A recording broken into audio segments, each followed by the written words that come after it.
আবহাওয়া দপ্তরের পূর্ব ঘোষণা অনুযায়ী সোমবার রাত্রে ঝোড়ো হাওয়া সহ বজ্র বৃষ্টির পর আজও দক্ষিণবঙ্গে কালবৈশাখী ঝড় সহ বৃষ্টির পূর্বাভাস দিয়েছে আবহাওয়া দপ্তর। অন্যদিকে উপকূলবর্তী এলাকাগুলিতে গত দুদিন সমুদ্র উত্তাল থাকার কারণে মৎস্যজীবীদের গভীর সমুদ্রে মাছ ধরতে যাওয়ার ক্ষেত্রে নিষেধাজ্ঞা জারি করা হয়েছে। আর সেই কারণেই সকাল থেকে উপকূলবর্তী বিভিন্ন এলাকাগুলিতে পুলিশ প্রশাসনের পক্ষ থেকে চলছে মাইকিং প্রচার।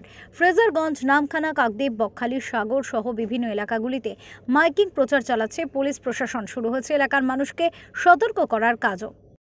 তো অবশ্যই আলিপুর আবহাওয়া আমাদের মেনে চলতেই হবে, যেহেতু আকাশে ওয়েদার খারাপ আছে, সিগন্যাল তো মানতেই হবে। তো আমরা এই মুহূর্তে মাছ ধরা বন্ধই আছে সরকারি নিয়ম অনুসারে। এই মুহূর্তে তো সরকার থেকে আমাদের বন্ধ করা আছে, সেক্ষেত্রে মানুষের যা রুজি রোজগার সেভাবে করছে, কেউ মিন হচ্ছে তো কেউ খেওড়া জাল ফিকছে, এইভাবে মাছ ধরে মানুষের মোটামুটি সংসার চলছে, জীবিকা অর্জন করছে। দক্ষিণ 24 পরগনা থেকে গোপাল শীলের রিপোর্ট, ওঙ্কার বাংলা।